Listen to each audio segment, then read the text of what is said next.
Hello and शलोम। मसीह यीशु की जलाली and बाबरकत नामे में आप सबको सलाम बोलती हूँ और आप सबकी मैं शुक्रगुजार हूँ और आप सबको मैं खुशआमदीद करती हूँ उन जो इस खुदा के कलाम के सेशन में जिन्होंने मुझे ज्वाइन किया और या इसके बाद भी ज्वाइन करेंगे।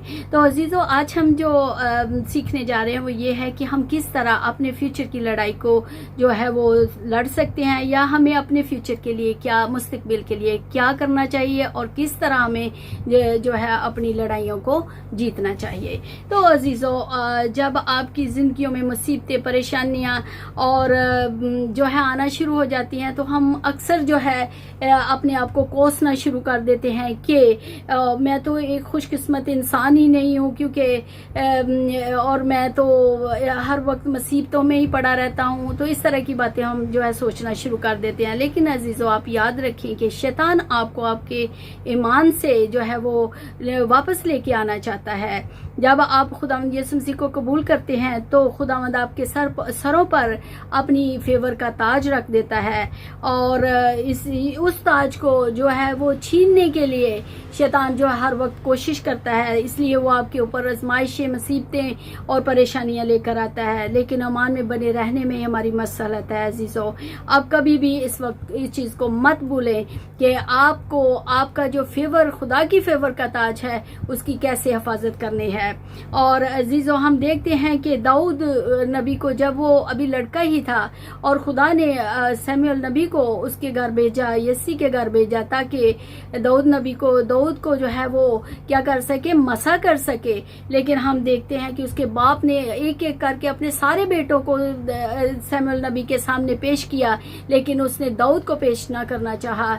लेकिन हम देखते हैं कि खुदा के प्लान को कोई नहीं रोक सकता। इसी तरह दाऊद नबी को उसका बाप जो है एक इसराइल का नबी और बादशाह होने से ना रोक सका। इसी तरह जंग में उसके मौजूद भाइयों ने भी उसको रोकना चाहा और ताकि वो जाति जूलियत से लड़ाई ना करे, क्योंकि शैतान जानता था कि दाऊद जो है वो कितनी बड़ी फतह पाने वाला है। जो आप अपने में नहीं देखते हैं वो आपका दुश्मन आप में देखता है। और शैतान जानता था कि दाऊद एक तारीख को कायम करने वाला है। शैतान जानता था कि दाऊद एक बहुत बड़ा जंगजू बनने जा रहा है। अक्सर हमारी जिंदगियों में ऐसा भी होता है कि अचानक से आपके मुखालिफ खड़े हो जाते हैं, आपने कुछ किया भी नहीं होता और आपकी मुखालफत शुरू हो जाती है। ये इसलिए होता है अजीजों, क्योंकि आपका दुश्मन जानता है कि आप एक तारीख को कायम करने जा रहे हैं। इन मुश्किलात का मतलब है कि कुछ स्पेशल आपकी जिंदगियों में होने जा रहा है और आपका अपना रोशन मुस्तकबिल जो है वो आप हासिल करने जा रहे हैं। अजीजों, मरकज 5 बाब पढ़ें तो वहां पर एक ऐसे शख्स के बारे में जानते हैं जो बदरूहों में जकड़ा हुआ था और जिसके अंदर लश्कर था बदरूहों का। और हम देखते हैं कि इससे पहले, एक दिन पहले, यीशु ने अपने शागिर्दों को नदी के पार जाने के लिए कहा और जब वो अभी नदी में ही थे तो आधी रात को क्या होता है, उस दरिया पर, उस समंदर में क्या होता है कि एक बहुत बड़ा तूफान उठता है और लहरें उठती हैं और कश्ती पानी से बढ़ना शुरू हो जाती है। और हम देखते हैं कि शागिर्द परेशान होना शुरू हो जाते हैं और उन्होंने चलाना शुरू कर दिया ताकि अपनी जान की हिफाजत कर सकें। यीशु उठा और उसने उस तूफान को, उन लहरों को ढांटा और वो सब थम गई और सकन हो गया सारा कुछ। अगली सुबह को जैसे ही वो किनारे पर पहुंचते हैं तो वो एक उसी शख्स से मिलते हैं जो बदरूहों में जकड़ा हुआ था, जिसमें लश्कर था और वो हर वक्त अपने आप को काटता था और अपने आप को मुसीबत में डालता था। लेकिन हम देखते हैं कि उस तूफान ने जो आधी रात को वहां पे आया वो यीशु को रोक रहा था ताकि वो उस आदमी से ना मिले जिसमें बदरूहें थी। लेकिन यीशु ने उसको आजाद किया और वो अब ये आदमी जो था वो तंदुरुस्त हो गया और यीशु के पीछे उसने चलने का करने की ख्वाहिश को जाहिर किया। आधी रात ये जो कुछ हुआ था ये इसलिए हुआ था। इस तरह कई तूफान हमें भी अपने मकसद को पाने से रोकते हैं। पर अजीजों, याद रखें, जो आपकी अपनी जिंदगी की लड़ाइयां आज आप लड़ रहे हैं वो आपकी नहीं है। मैं आपको बताना चाहती हूँ कि वो खुदा की लड़ाइयां हैं, इसलिए खुदा को लड़ने दें अजीजों। खुदा को अपनी जिंदगी दें, अपनी मुसीबतें दें। दुश्मन हमें बहुत बड़ा दिखता है लेकिन लेकिन परेशान ना हो, क्योंकि तूफान अभी भी खुदा के कंट्रोल में है।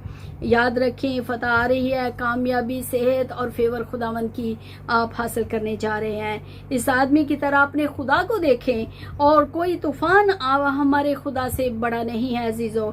जब तक खुदा आपके लिए लड़ा है और अब आगे भी वो आपके लिए लड़ेगा। मकसद ये है कि आप खुदा पर भरोसा करना सीखें। शैतान कभी आपको स्टॉप नहीं कर सकता कि आप अपने मकसद को ना पा सकें। शैतान तूफानों को भेजता है, लेकिन खुदा तूफानों को रोकता है अजीज़ों। ज़बूर 30 पढ़ें।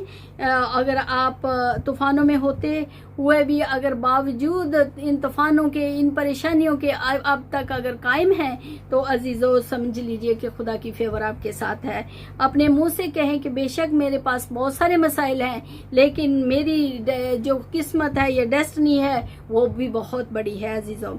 अगरचे कभी मैं नाउमीद हो जाता हूँ, लेकिन मेरा दुश्मन कभी भी जो है मुझे रोक नहीं सकता है। अजीज़ों, शैतानी ताकतें आपको न्यू ग्राउंड बनाने से हमेशा रोकती हैं। ये तूफ़ान हमारे खुदा को रोक नहीं सकते हैं, इसलिए उसकी मदद की हमेशा तलबगार रहिए। तूफ़ान का मतलब है यीशु मसीह किनारे पर मौजूद है आपको बचाने के लिए।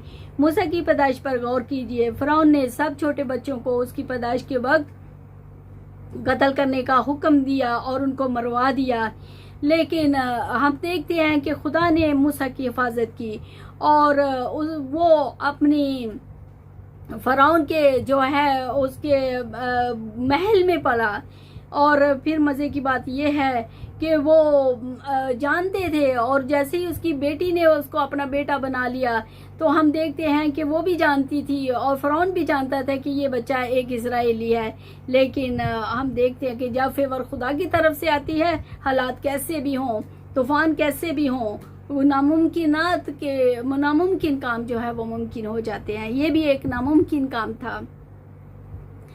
हो सकता है आप ऐसी फैमिली में पैदा हुए हों जो आपके वसाइल जिनके पास अच्छे ना हों, लेकिन आपको मूसा की तरह ज़िंदगी लेने से कोई नहीं रोक सकता अजीज़ों।